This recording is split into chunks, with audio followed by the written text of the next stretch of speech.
నమస్తే అండి బోసుకుమరి. మనం ఒక మహా మేధావి గురించి మాట్లాడుకోవాలి. ఆయన జర్నలిస్ట్ రాయి. ఈయనకి లోకంలో ఉండేటువంటి అన్ని పేపర్‌లు, లోకంలో ఉండేటువంటి అన్ని మీడియా సంస్థలు అంటే అంటే మెయిన్ స్ట్రీమ్ మీడియా ఇదంతా గూడా దుర్మార్గంగా, పచ్చి దుర్మార్గంగా ఈయనకి కనపడతా ఉంటాయి. ఈయనకి బాగా ఇష్టమైనటువంటి మీడియా ఏమైనా ఉందా అంటే అది సాక్షి మెయిన్ స్ట్రీమ్ మీడియా ఈయనకి కనపడతా ఉంటాయి. అదేవిధంగా పార్టీలన్నీ దుర్మార్గమైన పార్టీలు. వైసీపీ పార్టీ మాత్రమే మంచి పార్టీ అనేటువంటి విధంగా ఈయన విశ్లేషణ ఉంటదనేది నా అభిప్రాయం. నేను కొన్ని సంవత్సరాల పాటు చేశాను కేబుల్ క్రియేషన్స్‌లో ఈయన మీద. అంటే ఈయన చెప్పేదంతా ఎలా ఉంటదనంటే, వాళ్ళది అదొక్కటే ఆ పేపర్ ఒక్కటే నిజాయితీ కలిగిన పేపర్. మిగతాదంతా ఏందంటే తలుపు చెక్కతో కొట్టినట్టు, తమలపాకుతో కొట్టినట్టు అంటారు చూసారా? మిగతా మీడియా సంస్థలన్నీ తలుపు చెక్కతో కొడతాడు. ఒక్క సాక్షి మీడియాని మాత్రమే ఆయన తమలపాకుతో అట్టట్టు అంటుంటాడు. ఊరక నీళ్లు చిలకరిస్తా ఉంటాడనమాట.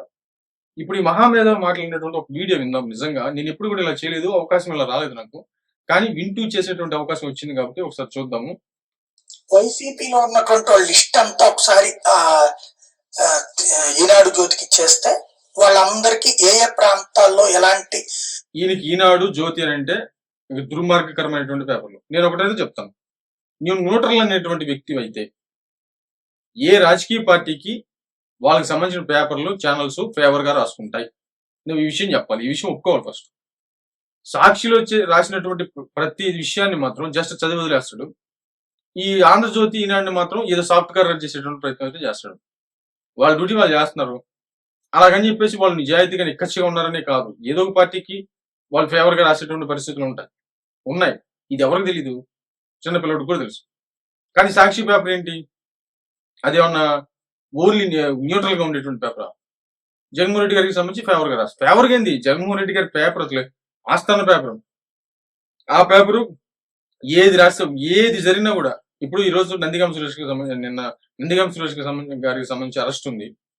మామూలుగా అయితే ఒక వ్యక్తిని కారు తోటి కొట్టి మరి ఆ వ్యక్తిని అరెస్ట్ అంటే మళ్ళీ తీసుకెళ్లి కిడ్నాప్ చేసి కొట్టి ఇంత గందరగోళం జరిగింది. కానీ వాళ్ళు పేపర్లు ఏం రాశారు? అక్రమ అరెస్ట్ అని రాశారు. నందిగామ సురేష్ ది అక్రమ అరెస్ట్ అని రాశారు. అది కరెక్ట్ అంటాడు ఈయన. అంటే నేను ఎగ్జాంపుల్ చెప్తున్నా, ఇదే వార్తని కాదు. ఎగ్జాంపుల్ అది కరెక్ట్ అంటాడు, అది తప్పు అంటాడు. కానీ అది దర్యాప్తు చేసినా ఏమైనా చేసినా అదే వైసీపీ పార్టీ అధికారంలో ఉండి సేమ్ ఇదే రివర్స్ అయితే అంటే ఏదైనా టీడీపీకి సంబంధించి ప్రతిపక్షంలో ఉన్నటువంటి నాయకుడు, టీడీపీకి సంబంధించిన నాయకుడు, జనసేనకి సంబంధించిన నాయకుడు ఎవరన్నా ఇలాంటి విధానంగా వస్తే ఇదిగో సాక్షి ఎప్పుడేమో రాస్తుంది, ఇట్లా కారు గుద్దేసి ఒకటి కిడ్నాప్ చేసి కొట్టారు అందుకే అరెస్ట్ చేశారు అని చెప్పేసి రాస్తుంది. ఏది రివర్స్ అయితే అప్పుడు వీనాట్లు ఏమి రాస్తాయి? అక్రమ అరెస్ట్ అనేది రాస్తాయి. కానీ అక్రమ అరెస్ట్ అనేది తప్పు అని చెప్తాడు, సాక్షి రాసినటువంటిది నిజమని చెప్తాడు. ఇది ఈయన పద్ధతి ఫస్ట్ నుంచి కూడా. లిక్కర్లో పాత్ర ఉందన్నటువంటిది ఈనాడు జ్యోతి తయారు చేస్తాయి. ఒక డిజైన్ స్క్రీన్ ప్లే తయారు చేస్తాయి. దానికి అనుగుణంగా అందరిని ఒక రోజు ఏమో ఫస్ట్ ఈ రోజు కాదు ఏదో ఒక రోజు డిజైన్ చేస్తుంది అని కాదు. ఎవరైనా డిజైన్ చేస్తారు. సాక్షి పేపర్ అయినా డిజైనే చేసేది. ఇప్పుడు నారాసు రక్త చరిత్ర అని చెప్పేసి ఇంత పెద్ద ఫోటో వేసి చేతిలో ఒక కత్తి పెట్టి నారాసు రక్త చరిత్ర అని చెప్పేసి ఒక స్టోరీ, పెద్ద స్టోరీ, స్క్రీన్ ప్లేతో ఉన్నటువంటి స్టోరీ రెడీ చేయాల. కానీ చివరికి ఏం తెలియదు దాంట్లో. అసలు టీడీపీ పార్టీకి అసలు ఎలాంటి సంబంధం లేదు. వాళ్ళ కుటుంబ సభ్యులు చేసుకున్నారు అనేటువంటి విషయం క్లియర్ గా బయటకు వచ్చింది కదా. మరి ఎలక్షన్స్ లో కనపడే రిజల్ట్స్ అది కదా. మరి అది వండినటువంటి వంటని ఏమంట? మరి ఇలాగే వీళ్ళు వండుతారు, వాళ్ళు వండుతారు. నువ్వు అది చెప్పు న్యూట్రల్ అనేటువంటి వ్యక్తి అయినప్పుడు. మరి అట్లా కాకుండా సాక్షిలో రాసింది మాత్రం నిజం, మిగతాదంతా అబద్ధం అనేటువంటి కోణంలో, మిగతాదంతా దుర్మార్గమైనటువంటి కోణంలో ప్రొజెక్ట్ చేస్తాడు. మరి ఏమైతే చూద్దాం. విజయసాయిరెడ్డి సూత్రధారు అన్నారు, ఒక రోజు ఏమో మిథున్ రెడ్డి సూత్రధారు అన్నారు, తర్వాత ఇవన్నీ కాదు రాజకేష్ రెడ్డి అసలు కీలకం అన్నారు. ఈ రోజు కాకపోతే రేపైనా కూడా ఎంక్వైరీ జరుగుతుంది. దాంట్లో నిజాలు బయటకు వస్తాయి. ఏంటి వాట్ దర్యాప్తు జరగాలి కదా. దర్యాప్తు జరుగుతుంటే కీలక అంశాలు బయటకు వస్తున్నాయి. విజయసాయిరెడ్డి గారికి సంబంధించిన దాంట్లో ఏంటి పరిస్థితి అందరికి తెలియదా? ఆయన ఎందుకు బయటకు వచ్చాడు అందరికి తెలియదా? మరి నాకు సంబంధం లేదు దీంట్లో అని చెప్పేసి ఆయన బయటికి రాలేదా? మరి ఇప్పుడు ఏ పేర్లు చెప్తున్నారు? వీళ్ళందరికీ సంబంధాలు ఉన్నాయి కదా. మరి అరెస్టులు జరుగుతున్నాయి కదా. మరి ఇది నిజాలు బయటికి రావాలి కదా.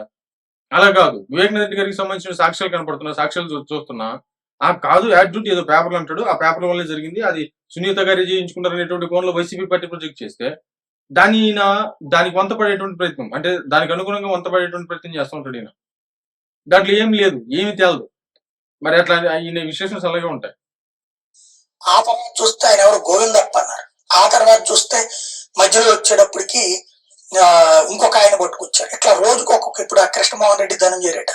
ఈ విధంగా సాక్షి పేపర్లో రాసేటువంటి కథనాలని ఇంత క్లియర్ గా ఏ రోజు కూడా వీడియో చేసేటువంటి పాపం పర్లేదు. ఏదన్నా మరి ప్రజలు ఇది మరి ఇది కానీ మనం చెప్తే మన మొఖాన మన చేతకరించుకుంటారు మనల్ని అనేటువంటి వాటిని ఏదో ఊరక తమలపాకుతో కొట్టినట్టుగా చెప్తాడే తప్ప దాని పెద్ద పర్టికులర్ చెప్పేటువంటి పరిస్థితులు ఏమి ఉండవు. ఇప్పుడు మళ్ళీ అర్జెంట్ గా ఒక కాన్సెప్ట్ వచ్చేసింది ఏంటంటే అవినాష్ రెడ్డి వాళ్ళ నాన్న కూడా ఇందులో పాత్రధారులు, ఇందులో కీలకమైనటువంటి వాళ్ళు అంట. ఒకవేళ మనకు కావాల్సింది ఏంటి, జగన్ మద్యం మీద తిన్నాడని చెప్పాలా, తిన్నాడు అంటే గనక ఆధారం చూపించాలా, డబ్బులు పట్టుకోవాలా. ఇప్పుడు ఆధారం చూపించడం కాదు, చిన్న పిల్లోడు ఆంధ్రప్రదేశ్ లో చిన్న పిల్లోడైనా సరే మద్యం కుంభకోణం జరిగిందా లేదా, మద్యంలో ఎంతో కొంత జరిగి ఉంటుందా లేదా అనేటువంటి విషయం చిన్న పిల్లోడు కూడా చెప్పగలడు, ఖచ్చితంగా చెప్పగలడు. మరి ఈయన మేధావి అంటారు, లేకపోతే పెద్ద జర్నలిస్ట్ సీనియర్లు అంటారు, మరి నీకు తెలవదా?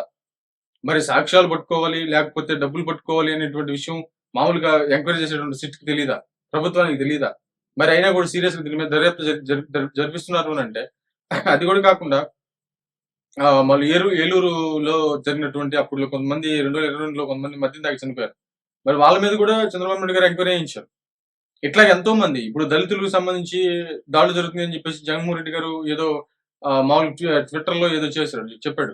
దళితులు ఎంతమంది చచ్చిపోయారు, చీరాల్లో చనిపోయారు, పొంగనూరులో చంపేశారు, రకరకాల ఎంతో మంది దళితులు సిరిమండలం చేయించారు. ఇవన్నీ కాదంట, ఇప్పుడు ఏదన్నా ఒకటి సంఘటన జరిగితే అదిగో ఇది జరిగిపోతుంది, ఆ మొత్తానికి ఇది అన్యాయం జరిగిపోతుంది అనేటువంటి విధంగా ఇట్లా ప్రొజెక్ట్ చేసేటువంటి ప్రయత్నం చేస్తుంటారు వీళ్ళు.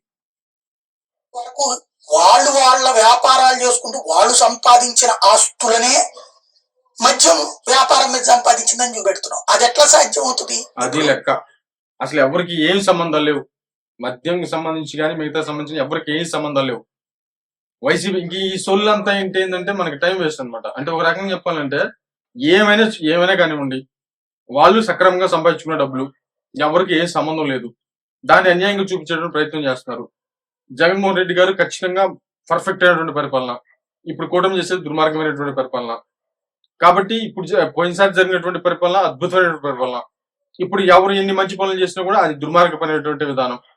జగన్మోహన్ రెడ్డి గారు సీఎం గా ఉంటేనే అది కరెక్ట్, మిగతా వాళ్ళు ఎవరున్నా కూడా అది తప్పు. మిగతా వాళ్ళు మామూలుగా ఎలాంటి దాడులు చేసి ఎంత హింసించి ఎంతమంది చంపినా అది రైటు, ఎన్ని బూతులు తిట్టినా అది రైటు, ఏం చేసినా అది రైటు. చివరికి ప్రజలు తిరస్కరించి 11 సీట్లు ఇచ్చినా అదే కరెక్ట్, మిగతా అంతా తప్పు. 164 సీట్లు తప్పు, 11 సీట్లు కరెక్ట్. ఇది ఈయన వాదన ఫస్ట్ నుంచి కూడా.